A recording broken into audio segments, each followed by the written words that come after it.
When you think of a British beach, what comes to mind? Probably pebbles, right? Maybe some gray sand, definitely some chilly water. But what if I told you that whole picture is, well, completely wrong? Today, we're going to explore some of the UK's most astonishing coastal spots, places that just defy logic, hide incredible secrets, and honestly look like they've been dropped in from another part of the world entirely. And it all kicks off with one single unbelievable fact. And this is it. This one sentence is pretty much the reason we're doing this whole explainer. I mean, it just sounds impossible, doesn't it? A beach at the same latitude as Alaska and Moscow, with white sand and turquoise water that keeps getting ranked up there with the best in the world. So, how is this possible? That's the big question we're going to answer. But to get there, we first have to uncover a whole coastline of secrets, starting with the beaches that have a hidden and sometimes pretty intense history bubbling just beneath the surface. Our first stop is a set of beaches that look absolutely picture-perfect today, but their pasts are filled with everything from top-secret military operations to legendary smuggling rings. Okay, so let's start with Saunton Sands in Devon. You've almost definitely seen this place, even if you didn't know it. It's a famous backdrop for Tom Cruise movies and some seriously iconic album art. But its most important role? That was top secret.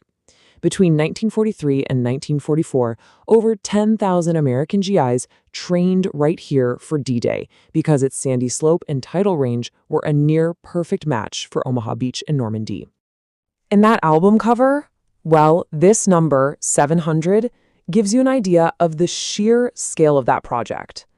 For Pink Floyd's A Momentary Lapse of Reason, a crew literally hauled 700 iron hospital beds all the way from London and set them up on the sand. It was such a huge undertaking that when it started to rain, they had to pack everything up and do it all over again 2 weeks later. All right, next up, we're heading to Studland Bay in Dorset, where a single stretch of coast is this unbelievable mix of history and nature. You had Churchill and Eisenhower standing on this very sand planning D-Day. Just offshore, there are sunken World War II tanks just sitting on the seabed. And at the exact same time, it's the UK's only confirmed breeding spot for these rare, long-snouted seahorses, and it's home to Britain's most famous official naturist beach. It's just an incredible collision of different worlds. And then you've got a place like Robin Hood's Bay in North Yorkshire. The entire village is basically a smuggler's paradise. Local legend says that a bale of illegal goods like silk could get from a boat at the bottom of the village all the way to the top of the cliff without ever seeing daylight.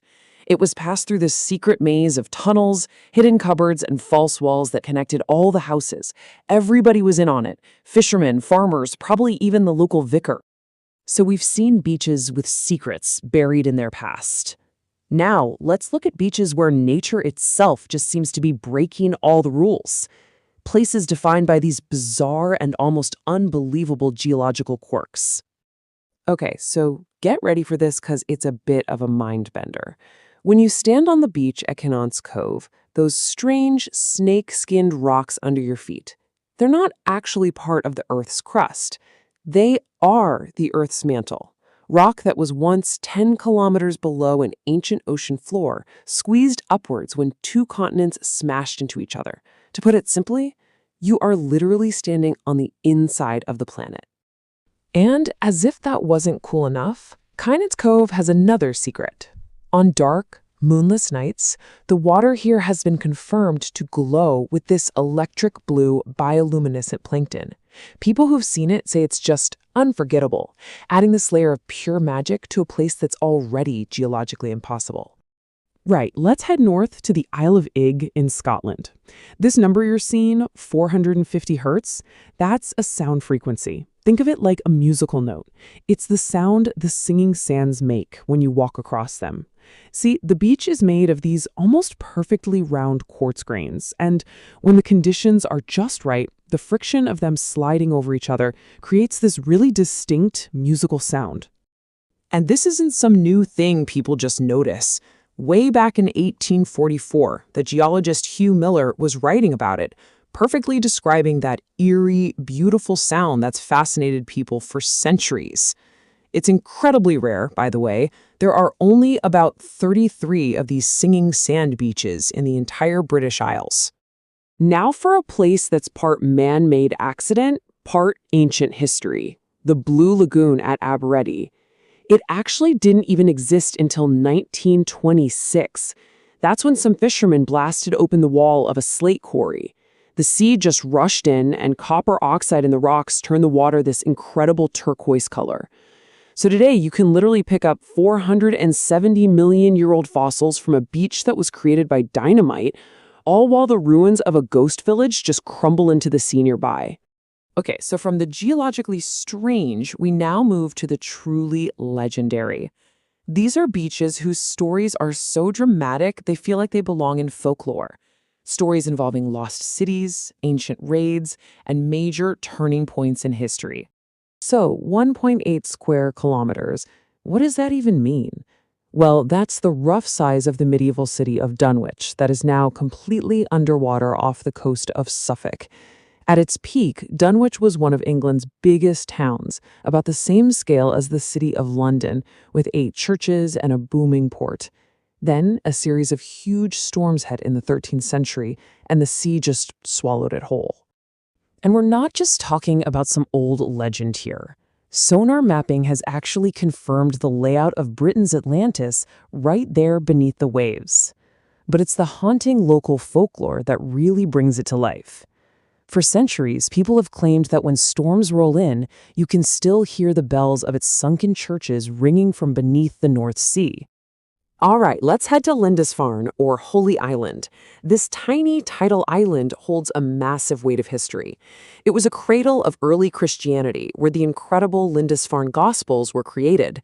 But then, in 793 AD, it was the site of a brutal Viking raid that sent shockwaves across Europe and is basically considered the start of the Viking Age in Britain. And still, twice a day, the tide just rolls in and cuts it off from the mainland completely. Which brings us to this wild contrast between ancient history and modern reality. Despite countless warning signs, this is the number of cars, on average, that get stranded on that causeway every single year as the tide rushes in. The locals even have a nickname for the little rescue shelter built on the causeway.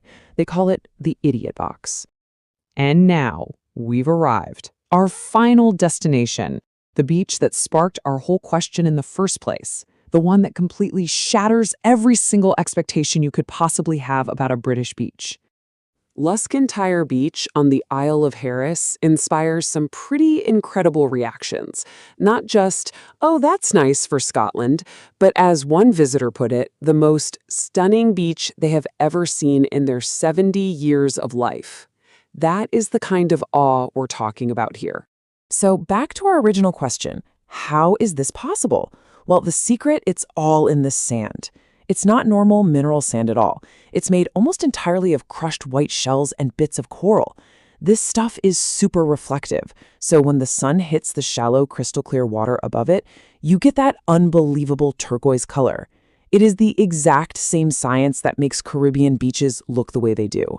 And it's all happening at the same latitude as Moscow. And being so remote has this, well, staggering real-world consequence, which you can see clear as day in property prices. Sandbanks in Dorset is the UK's most expensive coastal spot. Average prices are getting close to £1 million. Meanwhile, on the Isle of Harris, home to one of the world's best beaches, the average is under $200,000. You could buy almost 5 houses on Harris for the price of 1 in Sandbanks. And that's really the bottom line. This isn't just a local favorite or some quirky find. It's been officially ranked by TripAdvisor reviewers from all over the globe as the 13th best beach on the entire planet, sharing a list with places in Puerto Rico and Brazil.